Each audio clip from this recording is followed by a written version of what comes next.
There is something deeply unsettling about how we live our lives.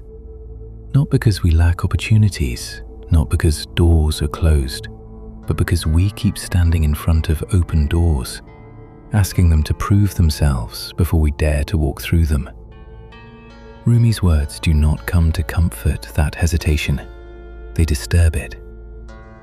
As you start to walk on the way appears. It sounds simple, almost too simple, but that is exactly why it pierces so deeply, because it exposes a truth we spend years avoiding. We are not stuck because the path is hidden. We are stuck because we have trained ourselves to wait for a certainty that was never promised. Most people are waiting for clarity that only movement can bring. They sit with their plans, their fears, their endless internal negotiations, convincing themselves that they are being careful, that they are being thoughtful, that they are being wise. But what they call wisdom is often just fear wearing a respectable face.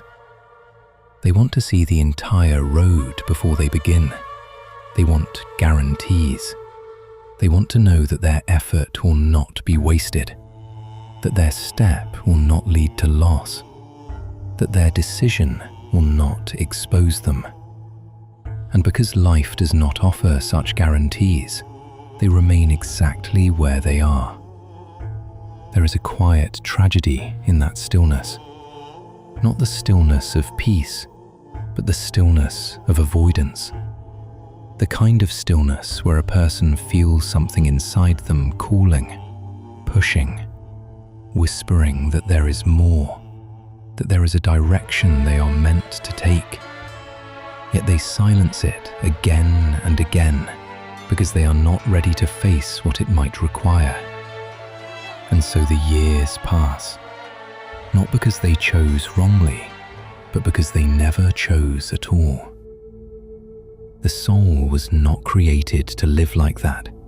It was not created to hover at the edge of decisions, endlessly observing life without entering it. There is something within us that knows movement is part of our design, that knows that growth does not come from analysis alone, that understanding does not come from distance, that transformation does not come from watching. Yet we resist.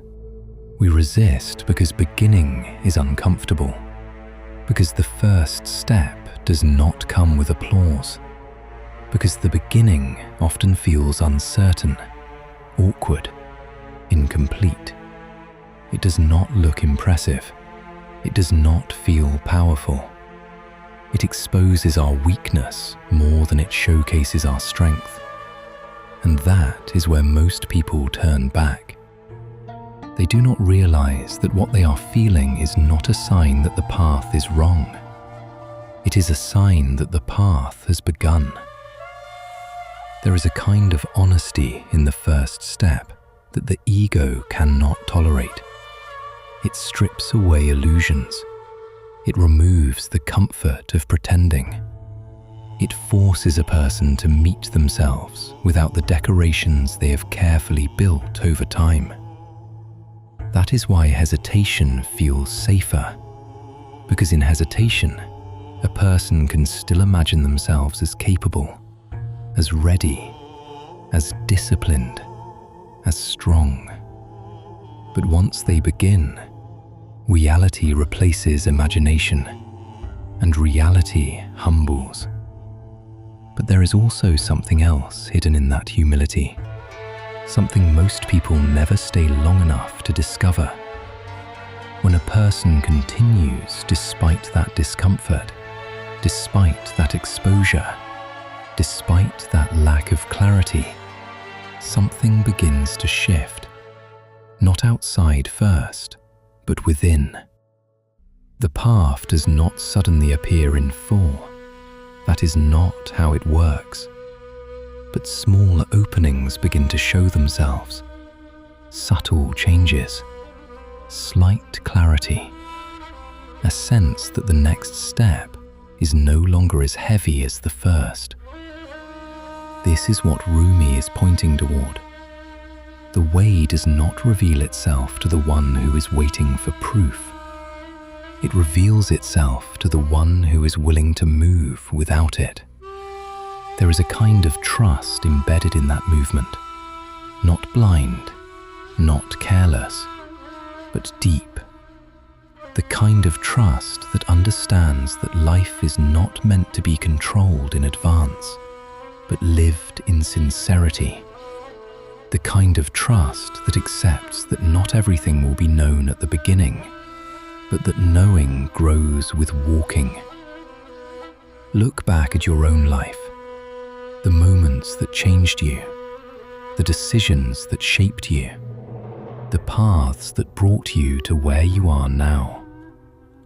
How many of them were fully clear before you took the first step? Very few. Most of them began with uncertainty, with doubt, with questions that had no immediate answers. And yet something in you moved. Something in you decided to go forward despite not seeing everything. And only after moving did things begin to make sense. Only after walking did you see what was hidden. Only after committing did the road begin to unfold. But we forget this. We forget it so easily. And every time we stand again at the edge of something new, we act as if we have never learned this lesson before. We go back to waiting. Waiting for the fear to disappear. Waiting for the perfect moment. Waiting for a sign that removes all doubt. Waiting until we feel ready. But readiness is often an illusion. It is something we imagine we will reach one day, not something we recognize when it arrives.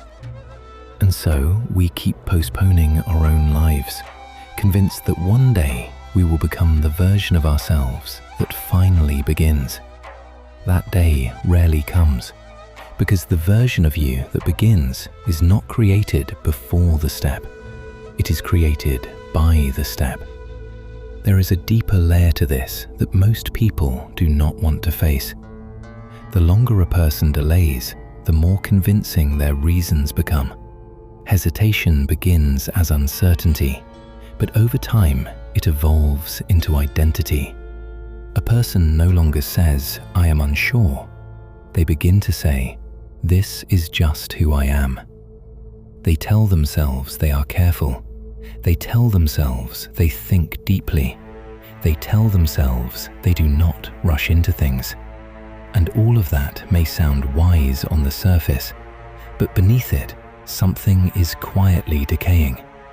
Because while they are refining their reasons, life is moving forward without them. Opportunities pass, moments close. Doors that were once easy to open begin to require more effort. Not because the world has become harsher, but because the heart has become heavier. The weight of not beginning accumulates, and this weight is not only practical, it is spiritual. Every time a person ignores that inner call, every time they silence that quiet pull towards something better, something higher, something more truthful, they teach their heart to become less responsive. At first, the voice is clear. It speaks with urgency. It disturbs the person. It does not let them settle. But if ignored long enough, it softens. Then it fades. Then it becomes something distant, almost unfamiliar. And one day, the person realizes they no longer feel the same pull they once did. They think they have found peace, but what they have actually found is numbness. This is one of the most dangerous states a person can reach, not because it feels painful, but because it does not. It allows them to exist without the discomfort of growth, without the struggle of becoming, without the tension of truth. They are no longer standing at the edge of the path. They have stepped away from it entirely. And yet, Rumi's words remain true even here. As you start to walk, the way appears.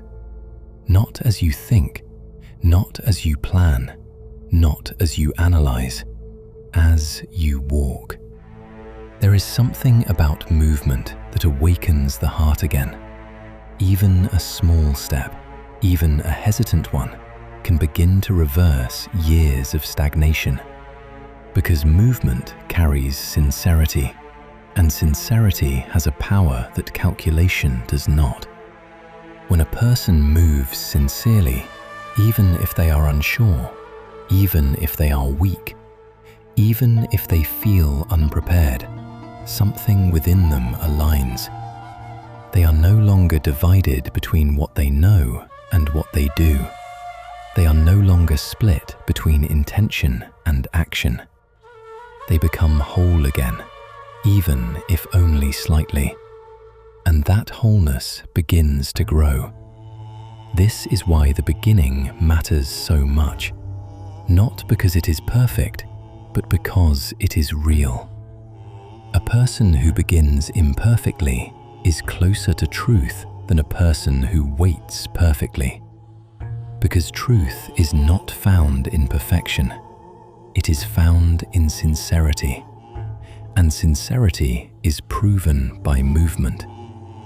There is also something else that happens when a person begins. They start to see things differently. Not because the world changes, but because their position within it changes. From a distance, everything looks overwhelming. The path looks long. The effort looks exhausting. The risks look unbearable. But once inside, the perspective shifts. What looked impossible becomes manageable. What looked distant becomes closer. What looked terrifying becomes familiar. Not because it has changed, but because the person has. And this is the secret hidden in Rumi's words. The path does not only reveal itself, it reshapes the one who walks it. You do not just find the way, you become someone who can walk it. This is why waiting for clarity before beginning is a misunderstanding.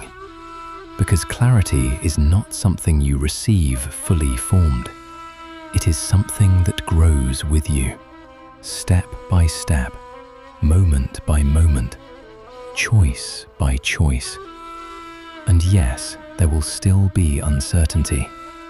There will still be moments where you question yourself, where you feel lost, where you wonder if you chose correctly. But even those moments are part of the path. They are not signs that you should have never begun. They are signs that you are inside something real. Because only those who walk experience doubt in that way.